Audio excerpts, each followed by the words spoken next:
An Introduction to the New York State Social Studies Framework for 5th grade. Hello, I'm Jeff Kresge, and I serve as the District Instructional Coach for Jamestown Public Schools.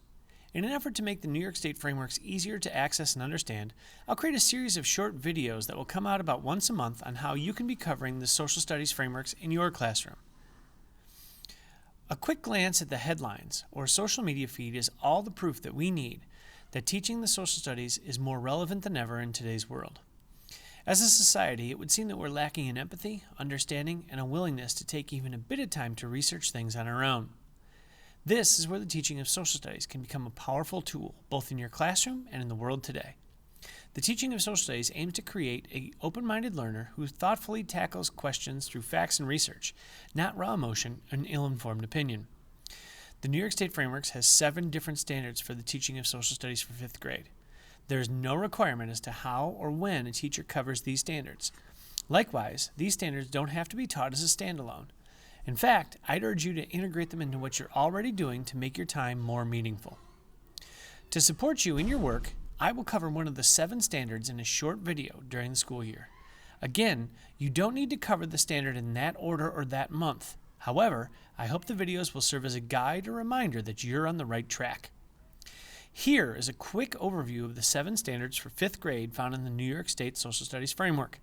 I'll use the actual language from the framework and then provide a translation of that standard, an example question, and some topics of study that might help you reach that standard. Standard 1.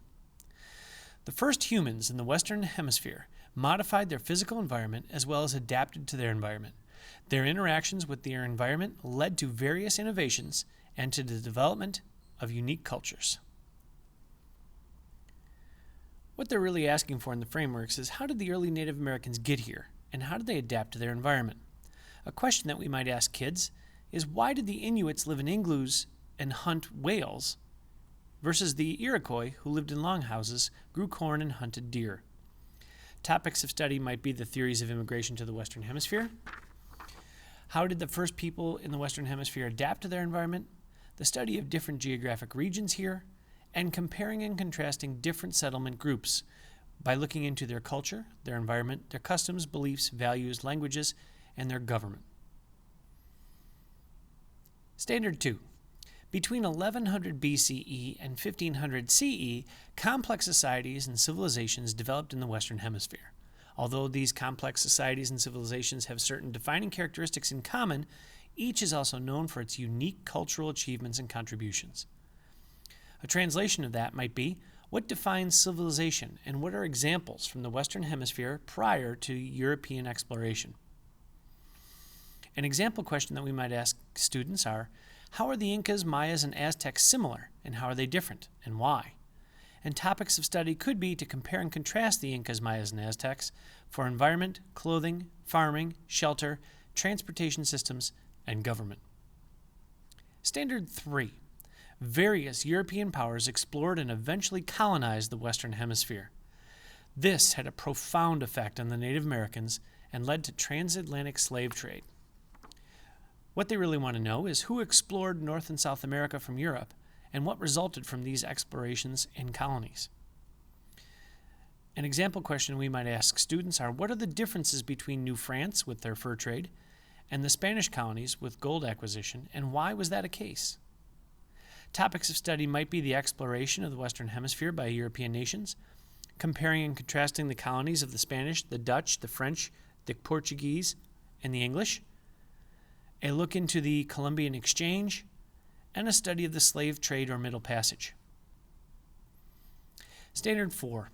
The diverse geography of the Western Hemisphere has influenced human culture and settlement in distinct ways. Human communities in the Western Hemisphere have modified the physical environment.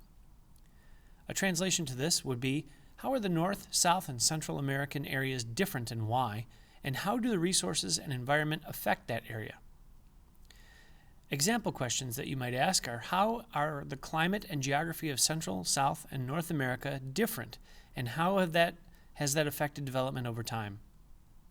Topics of study might be different physical maps, comparing and contrasting the physical, political, economic, and cultural features of North America, Mexico, Central America, the Caribbean, and South America, physical features of each region, the countries of each region, and the use of physical, climate, and vegetation maps to draw conclusions about human settlement and economic activity in the region. Standard 5.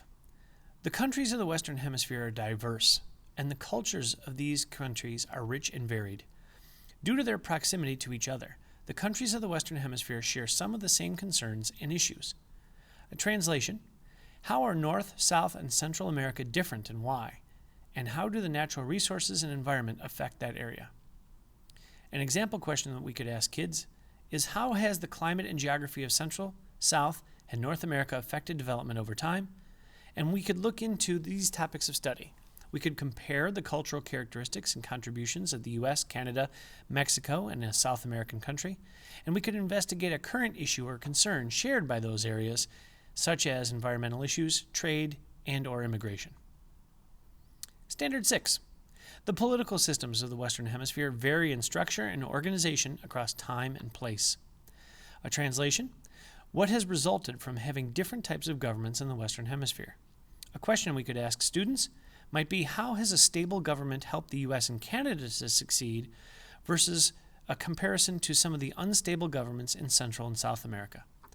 Topics of study could be the structure of the U.S. government and its three branches. We could examine the documents such as Declaration of Independence and the Constitution to find out the guiding principles of the United States.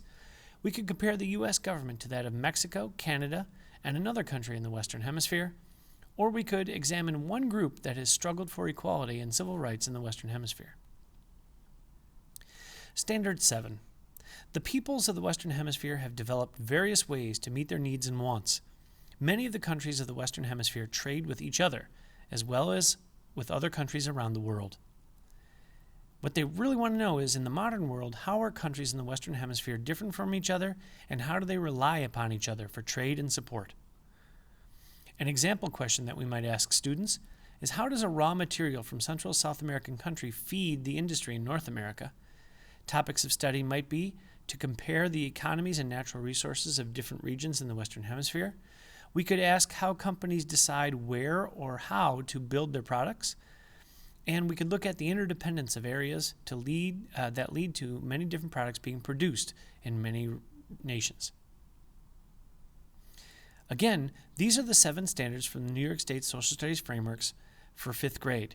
It matters not when or how you convey these to students, but please make sure to make every effort to make your lessons fun, challenging, and engaging for students.